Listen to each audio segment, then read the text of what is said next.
Hey everyone, Alexander back at you with another video. Today we are looking at Anamorphic lens, a 50mm by Sirui. I believe I'm saying that right, T2.9, versus one of my favorite lenses, the 50mm L series f1.2.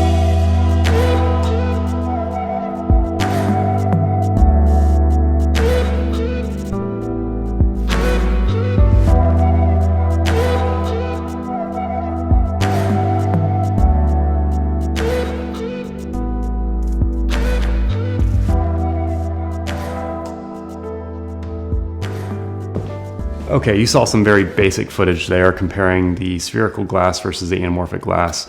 Anamorphic is just a great tool for you as a DP, as a videographer, to use to help create your style. Some people love the anamorphic look, other people don't like it so much. I personally obviously love it. I think it gives a very cinematic look, and I love the effects it does with light, especially direct light shining into your camera sensor. Some other considerations: typically your anamorphic glass will not stop down as low as your spherical glass. For example, this lens that I'm filming on right now can stop down to f1.2, and this glass can only stop down to T2.9 or f2.9.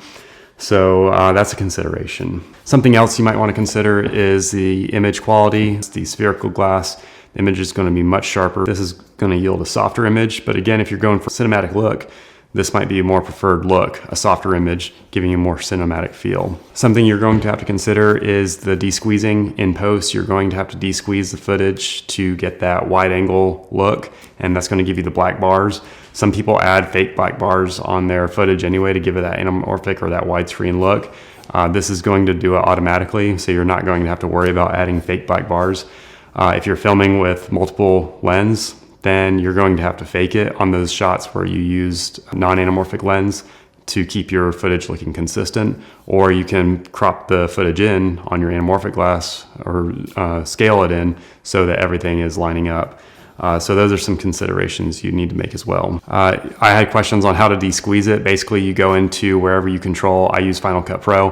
Wherever you control your X and Y scaling, you'll have to type in something to get it to that right proportion. For me on Final Cut Pro, I just type in on the Y-axis 75.19, and it gives me perfectly corrected footage with those black bars on top to essentially allow a proper image.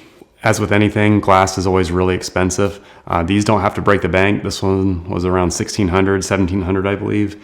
And again, it's very handy to have, just one of many tools I have as a DP to get a creative look on set. Where might you use kind of glass? Definitely on car videography with the headlights shining right into the lens. It gives you a really cool look.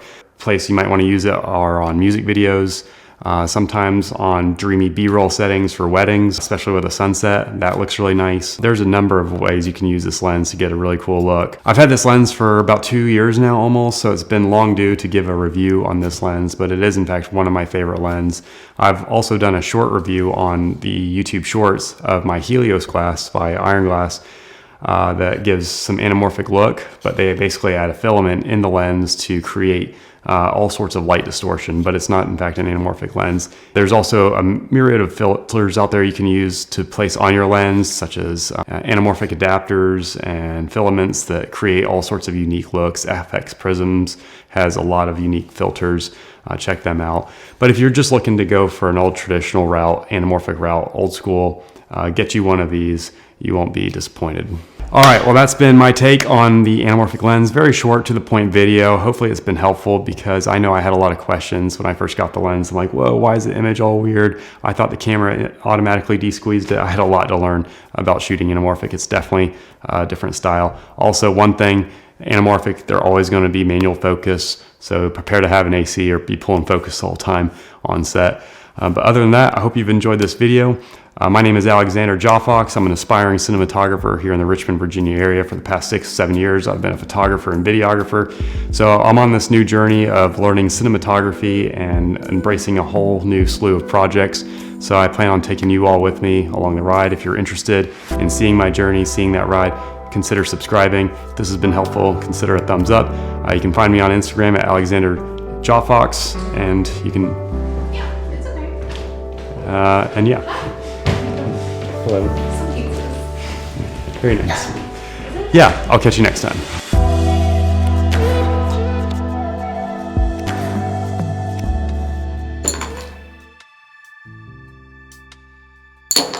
Call. Are you sure you want to do that? If you want to lose your money, fine by me.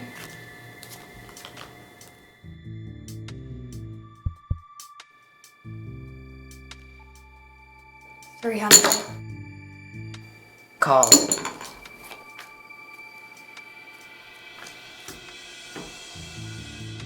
All in.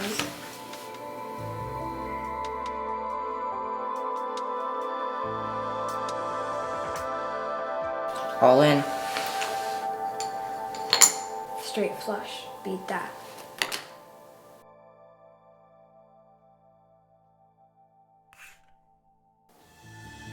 Oops. A royal flush? No way!